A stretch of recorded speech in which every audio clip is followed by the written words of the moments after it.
Baik, sebelumnya perkenalkan saya Selina dengan NPM 2432032. Pada kesempatan kali ini, saya akan mempresentasikan artikel yang telah saya buat dengan tujuan untuk memenuhi tugas akhir semester dengan judul Mendorong Partisipasi dan Antusiasme Gen Z pada Pemilihan Kepala Daerah 2024. Sebelumnya, marilah kita panjatkan puja dan puji syukur kita kepada Tuhan Yang Maha Esa yang telah memberikan rahmat dan hidayahnya kepada kita semua, sehingga penulis dapat menyelesaikan artikel tentang mendorong partisipasi dan antusiasme Gen Z pada pemilihan kepala daerah 2024. Adapun tujuan dari penulisan artikel ini adalah untuk menyelesaikan tugas akhir semester. Tidak lupa penulis juga menyampaikan terima kasih yang sebesar-besarnya kepada Ibu Dewi Mutiawati selaku dosen mata kuliah Bahasa Indonesia yang telah memberikan arahan dan bantuan selama penulis menyelesaikan artikel ini. Penulis juga ingin menyampaikan terima kasih kepada semua individu dan pihak-pihak yang telah memberikan bantuan. Pada artikel ini akan membahas bagaimana peran penting Gen Z pada pemilihan kepala daerah 2024. Pemilihan kepala daerah merupakan elemen penting bagi proses demokrasi di Indonesia. Gen Z yang lahir di antara tahun 1997 hingga 2012 menjadi salah satu kelompok pemilih dengan jumlah yang sangat signifikan, dan mereka memiliki pengaruh besar terhadap arah kebijakan politik di masa depan. Sebagai kelompok demografis yang tumbuh dengan teknologi digital, Gen Z memiliki karakteristik yang unik dalam keterlibatan politik.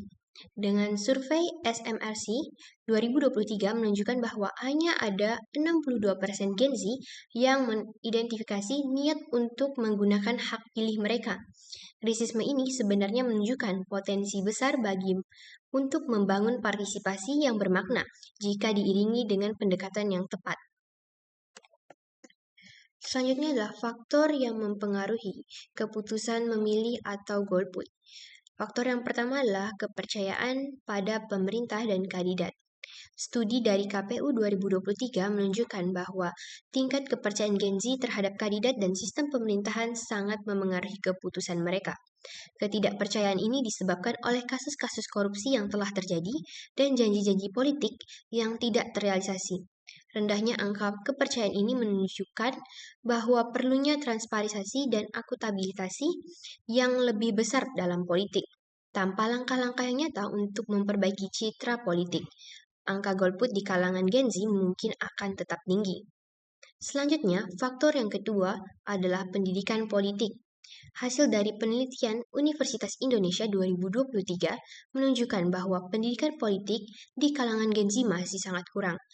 Sebagian besar tidak memahami proses pilkada atau dampak terhadap kebijakan publik. Program pendidikan politik yang menarik dan relevan dapat membantu Gen Z untuk melihat pentingnya keterlibatan mereka. Ini termasuk dalam penggunaan teknologi untuk memberikan informasi yang akurat dan mudah diakses. Selanjutnya, faktor yang ketiga, pengaruh media sosial. Menurut laporan digital Report Indonesia 2023, 84% Gen Z menggunakan media sosial sebagai sumber informasi utama mereka. Namun, tingginya paparan terhadap hoaks dapat menyebabkan kebingungan dan apati. Media sosial juga memiliki potensi besar sebagai alat untuk memobilisasi pemilih muda.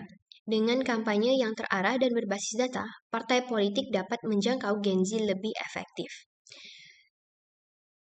Faktor keempat, lingkungan sosial. Tekanan dari keluarga dan komunitas memengaruhi motivasi Gen Z untuk memilih. Lingkungan yang mendukung partisipasi politik dapat meningkatkan kehadiran mereka di TPS. Selain itu juga, diskusi politik yang sehat di lingkungan sosial dapat membangun kesadaran akan pentingnya suara individu dan menentukan arah kebijakan daerah. Dan faktor yang terakhir adalah faktor praktis. Kendala teknis seperti lokasi TPS yang sulit dijangkau dan kurangnya fasilitas bagi pemilih. Disabilitas turut juga menjadi alasan utama menjadi suara yang golput. Penyedia akses yang lebih mudah dan inklusif dapat menghilangkan hambatan praktis ini. Hal ini mencakup penggunaan teknologi untuk memberikan solusi logistik seperti pendaftaran online atau aplikasi pemilu. Maka dari itu penting untuk menyiapkan strategi-strategi yang dapat meningkatkan partisipasi mereka. Di sini, strategi-strategi yang telah saya sajikan, yang pertama adalah peningkatan edukasi politik, seperti kampanye yang menarik, interaktif, melalui platform digital, yang dapat diakses di mana saja, kapanpun, dan siapapun dapat mengaksesnya. Lalu yang kedua, penggunaan teknologi, pemanfaatan aplikasi berbasis pemilu untuk informasi dan laporan tentang seputar pemilihan kepala daerah. Lalu selanjutnya yang terakhir, kolaborasi multi pihak.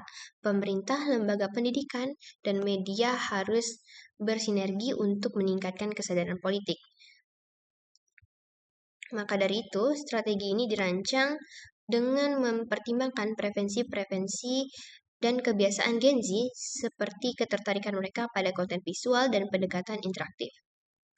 Selain itu, keterlibatan figur politik yang dekat dengan Gen Z dapat menjadi langkah yang sangat efektif untuk membangun koneksi yang lebih kuat.